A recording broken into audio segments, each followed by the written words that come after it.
Hollywood's latest box office bomb is Hollywood.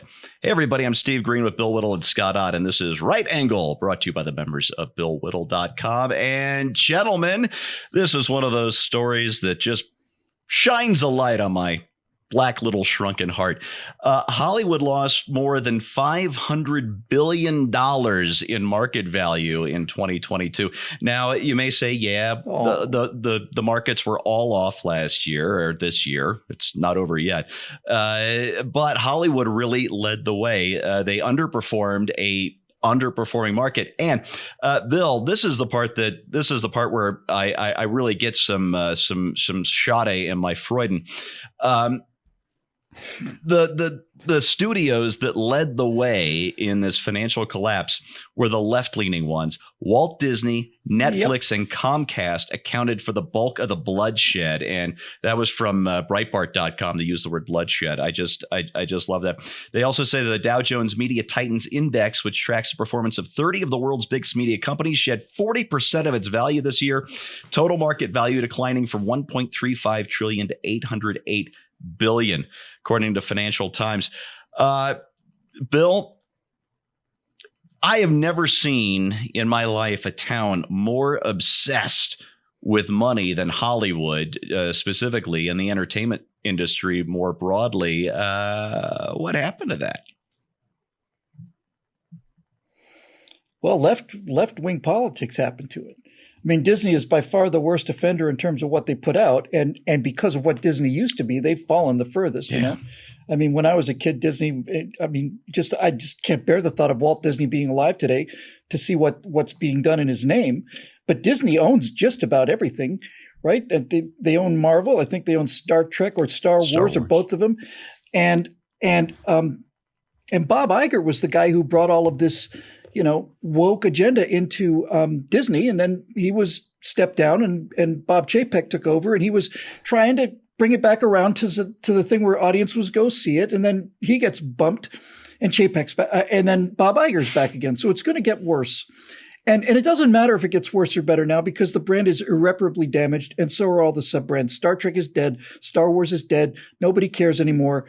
These priceless cash making machines are gone. And I think that's the explanation for it, Steve, to be honest with you. When in the 1970s, there was a real golden age of American filmmaking, a really, Godfather, just top of the list, right? And that was because you had directors and writers who really believed in what they were doing, and that got you things like Apocalypse Now and all the rest of these great movies that came out in that time period. Now the whole thing's done by committee. And the problem with it being done by committee is if there's nobody on board who's making the money decisions who is quote unquote creative, then you are going to have business decisions being made about an emotional product, and they will make the business decision that seems appropriate on the surface, but is in the end going to get him killed. I know this network mentality. I worked before I started at PJTV and met you guys. I was an editor in the Hollywood system for 10 years. And it is the nature of Hollywood executives to come into the editing room, and if I was cutting Schindler's List, some 24-year-old blonde would come in there and say, "No, it's great cut, love it, think it's moving along really well. You know what I think might just throwing things on the wall here. You know what make this movie a little better? I think. What if Schindler were to have a talking dog? Wouldn't that help? Wouldn't that, that kind of thing?" And it's like, and I'm not joking. This is the level of competence when you take an artistic based business that is dependent on artistic success, and you take the artists out of it. I'm not saying they should budget the thing, God no, but if you take them out of it, then you end up with this problem. We're just going to recycle these things. We're going to redo it, soft reboot this. We're going to soft reboot that. We're going to use the same thing. I saw Avatar 2 last night as we record this, and they recycled the bad guy. They couldn't even come up with a new villain. There were 16 people in that theater that held, 300-400. And this is 2 weeks after the opening of Avatar 2, which was the most biggest grossing film of all time. 13 years ago, people couldn't stop talking about it. But Cameron didn't change anything, didn't add anything new. It's just the same old garbage again and again and again, which is why nobody's watching movies and why everything that I see that's interesting to me is on YouTube and it's created by people that have nothing to do with the system whatsoever. Yeah, Scott, we've been saying for years, kind of joking or maybe wish casting, get woke, go broke. But we haven't really seen it. None of these companies have actually gone out of business. Losing a bunch of share value, a bunch of market cap doesn't actually affect what they're doing as long as they can keep generating some kind of money from somewhere, whether it's from by kowtowing to communist Chinese dictates or whatever it is. But one of the reasons they don't go broke is they own these properties for essentially ever now, because Congress keeps extending the lifetime of their copyrights. And I want to read something to you. You're a Constitution guy.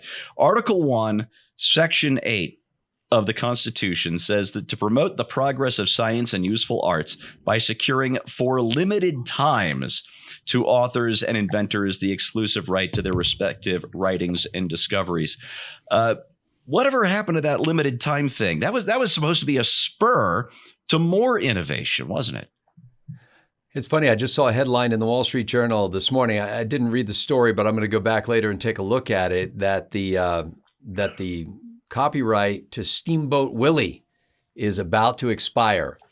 And so Steamboat Willie was predecessor to the Mickey Mouse character and was like the first animated Walt Disney piece. But yeah, I understand being able to protect people's right to have exclusive use of their intellectual property for a period of time, so that would foster people willing to take the risk. Kind of like the cost of drug development is so expensive, you've got to give the manufacturer an exclusive right to that for a period of time so that they can recoup their costs and actually make a profit on it, because that way people will invest in it. But I don't know. I think that the get woke, go broke thing, to a certain extent, is punishing Hollywood. I also think that the freedom that the viewer is experiencing to time shift and to watch content wherever they are, and to not have to go through what, over the years, the theater experience has gone from being a glorious night out to being this kind of factory processing thing where they just kind of, shovel you in. Now you hardly deal with anybody. We went to a movie the other day, and my wife was looking at the whole concession area, and she goes, "Gee, I wonder why they still have any people at all there." Like, it's almost not necessary to have any people. And, used to be when you went into a theater, they would there was an usher in the theater, or maybe more than one usher, and they would show you to your seat and, little flashlights. Yeah. And there's like a lot of staff involved in that. There were people running the projectors. There's nobody running the projectors now. And so, and dehumanizing that process has made some people go, you know what, we were kind of locked up for a while in our homes during the pandemic. That wasn't so bad. I mean, I can watch a movie anytime I want. And so Hollywood is now starting to be kind of forced to release things simultaneously on streaming services and at the theater. And so I think they're going to kind of defund themselves if they continue with this combination of despecializing, so to speak, and making it less wonderful to go to the theater, and at the same time trying to shove messages down our throat. We started watching this series, TV series now it's basically the movie National Treasure if it were teenagers, and and a different treasure. Yeah, so one of my favorite movies of all time. Okay, so they basically took that, and it's okay. They actually got the old FBI agent from the original movie to make a cameo at the beginning of it, and but so far in the first couple of episodes, we've had two lectures. One was in a restroom, and this woman, somewhat ironically, was going off on this U.S. Marine who was guarding this facility, and he happened to be using the restroom, and he said, "You can't be in here, you're a woman." And then she gives him this speech about non-binary, blah, blah, blah. And then later, the lead actress in the thing has this crisis moment where this guy she's interested in finds out that she is undocumented. And she kept saying, "I got DACA." And I'm like, What, are you seeing a physician about this? What is it? I got DACA. Like she was ashamed that somebody would find out. I'm like, nobody's ashamed of that. What are you talking about? But they tried to make it some sort of big emotional burden that she was afraid anybody was going to find out she's undocumented in the country. Even just some other young man, was going to find out about it, like he had any authority of any kind. So anyway, I just thought, okay, first of all, you start off derivative of a movie that was a great movie, and it's going to be really hard to live up to that. And now you're derivative of speeches that are being given in Congress and, TikTok videos that are trying to shame us into compliance. So I don't know. I'm not surprised they lost a ton of stock value this year. What'll be surprising is if they're able to recover it. Yeah. Just to add something, because Scott talked about the degrading film experience and what you mentioned, by the way, about, the docu or whatever. Yeah, it's like they're still making movies where somebody, where some 16-year-old boy is wondering about, the consequences of coming out as gay. And I just want to say the consequences will be, you'll be elected homecoming queen. What do you think is going to happen? This is, you're a privileged person now. But much more important, I think, than whatever degradation there's been of the theater experience is the fact that home theaters have taken any need to go and see movies in a big theater. For virtually all films now, there's no reason to do it. If you were going to watch Top Gun Maverick, let's say, on VHS on a TV screen this week, oh look, Maverick, it's up in the star. It's like that's and your resolution I think was like 400 by 300, something like that, right? Now at home you're getting 4K screens, you're getting surround sound, you're getting Dolby 5.1, and you have a better theater than most second run theaters are. So that has killed those mid-range movies. There's still a market for the super low budget horror films because they cost so little that they can afford to not make a whole lot. But really, that's what drives the whole tentpole phenomenon. And since these people haven't got a single creative instinct in their heads, and since they're spending $500 million per movie now, they have to do a Marvel movie, and it has to star this person, and it has to be a rehash of this because this worked last time. And it's I think it's Quentin Tarantino said this is the worst period of filmmaking in American history. Absolutely. And I think he's 100% right. I hadn't heard him say that, but number one, I believe he said it. Number two, he's on the button right. Although there are still some directors who can actually get away with a little creativity. I've always been a Tarantino fan. I discovered him by accident. Tuesday was always new movie day, new movie release day at the local video store. It wasn't even a Blockbuster, a little mom and pop place right next to my apartment in San Francisco. And I go there on a Tuesday because I'm a big movie guy every Tuesday. And I go and there is a new movie and the cover has Harvey Keitel with a gun in his hand. This is 1993. And in 1993, when you see Harvey Keitel with a gun in his hand, you rent the movie. This is math. It's all there is to it. I go home, I stick the tape in the machine, and it's a bunch of guys in black suits with white shirts and black ties talking about Madonna. And I'm like, what the hell am I watching? This is amazing. A great movie. And that sort of risk taking is really what's dead, because I think Bill's right. Mention the movie name. Sorry, that was Reservoir Dogs. My bad. I thought I'd said that. So by the time Pulp Fiction came out a year and a half later, or whatever it was, I was there opening night watching that with my girlfriend on the big screen. There's no way I was going to miss a Tarantino movie. And his most recent one, Once Upon a Time in Hollywood, I've always enjoyed great Tarantino movies. That one, the ending moved me. I had was tears, absolutely fantastic. Actual manly tears at the end of that movie. Yep. By the way, Steve. Because Quentin Tarantino in Once Upon a Time in Hollywood did the same out-of-the-box, crazy, nutty, weird, loopy kind of thing that Tom Cruise did in Maverick. And that is he gave the audience what they wanted, not what they should have to accept. Yeah. And it's like, oh my God. Brilliant. As far as Reservoir Dogs go, by the way, I remember somebody was telling me, trying to lay on what a badass they were because they'd seen Reservoir Dogs. And I said, let me introduce you to a little film called Eraserhead. Oh. And that was probably the end of that, because that's the hardest movie in the world to watch. Mind-boggling. And I've seen some tough ones. That's not for everybody. That's the toughest. Steve, when you started this episode by talking about this big failure of Hollywood being Hollywood itself, I swear I thought you were talking about the new movie Babylon, and I was so excited that it's failing. But apparently that's not. I don't know if it is or it isn't. But I'll tell you, when I heard about that movie, I downloaded the screenplay and started reading it, and I thought the first 10 pages of this script should be rated X. Like, how did they even make this? Like, people are going to go to the theater, think they're going to see some charming, young Hollywood stars, and it's like a porno on the screen. And it's just like, how far can you go down before you hit rock bottom? Like, can't you tell a story without showing us literally everything that we might have otherwise imagined in our heads? You've got to put everything on the screen. That's the limit of their value system. That's all they know, right? This Mordor, which is behind this wall behind me here, it's an empire that trades in flesh. And Jeremy Boring made a great point when we were setting up Declaration Entertainment 12 years ago. This is a great example of the law of unintended consequences. So back when films were really kicking, in the 30s and 40s, and everybody was going to the movie 2-3 times a week, the studios would own their own theaters. There'd be a Paramount theater that would play Paramount movies and so on. That's right. They were palaces, but along comes some government do-gooders and say, no, this is a violation of anti-monopoly laws. So they made the studios sever the connection between the producing studio and the theater. Sounds great, except that was when Hollywood stopped having to make movies for the American people. Prior to that, the studio had to put out something that the audience in America would go and see, and if they didn't, they were out of business.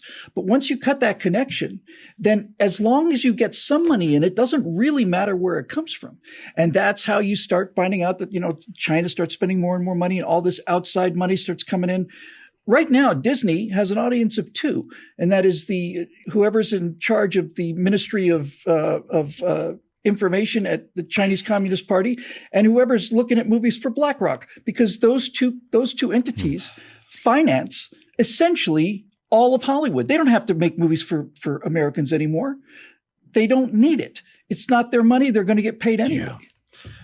Just to wrap this up, Bill, I think you really nailed it when you were talking about these $500 million budgets and writing things by committee. All the great movies of the 70s, and I'm 53 years old. I was born in 69, so 70s movies, that was my introduction to movies in the theater. And some of them I couldn't see until later because I was not going to go to The Godfather at the age of 3 in 1972 when it came out. But a lot of these movies, all the great 70s movies, have one thing in common, and that was very limited budgets. When Francis Ford Coppola got the rights to Puzo's The Godfather, the studio Paramount was not willing to give him very much money because he is this kid, this unknown. So he had to rely on a little thing called storytelling, because there was no spectacle. You had to hire the right actors for the roles. You had to give them a quality script, and you had to film in such a way as to tell a dramatic story. And drama is there's no secret recipe to drama. It's very simple. Take characters that people can like, or at least love to dislike, and put them through hell. It's really that simple. And it doesn't require $500 million. It doesn't require a CGI team that is 5 minutes of credits all by themselves. It just requires some storytelling. And Hollywood, that used to be your job. If you get back into that business, those share prices are going back up. I'm going to have to dive in here, man. Sorry. Before I mentioned I was an editor in Hollywood before we started at PJTV. And for the last 5 years, I did 160 episodes of a show called Sunday Morning Shootout, which was a behind-the-scenes movie show with Peter Bart and Peter Guber. Guber produced a whole bunch of movies. Peter Bart was the editor of Variety, and Peter Bart was one of the 2 or 3 really influential people on The Godfather. He was inner circle stuff. He was basically fresh out of there, and he was a big part of making that movie happen. And Bart and Guber used to talk about this all the time. They would say that almost universally, the best movies came out of very troubled sets. That almost universally, the films that were really, really crazy good had been a horrible place to work because everybody was fighting and they cared, right? The actor would have an interpretation and he cared. And he would argue with the director at a different interpretation and he cared. And they'd find a way to sort of get all this stuff together, and the energy was just chaotic and unpleasant, but there was at least energy there. Caring. Right? And Yeah, yeah, and that's just completely gone now. It's nowadays they're actually doing, I forget what it's called scrapbooking. I think nope, scrapbooking. Now I'm not making this up. Now when they shoot any sizable movie, they will shoot 6 or 7 different endings to it. They'll shoot them and edit them and put them in, and then they'll test each one of these endings out on a test There's no vision. audience, what it's basically saying is we don't even have the confidence in our own story to write the story. We want the audience to write the story for us because we don't want to lose money. It's not like they've got anything to say.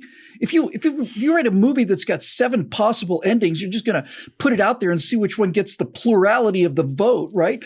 You're not telling a story. You're assembling Lego pieces, and that's what's really killing this business. It's like what Henry Ford said: if people asked me what they wanted, or if I'd have asked people what they wanted, they would have said a faster horse. Yeah, that's it. So Hollywood, get back to work. That's your right angle on that. Brought to you by the members of BillWhittle.com. Thanks so much for watching. We'll see you next time.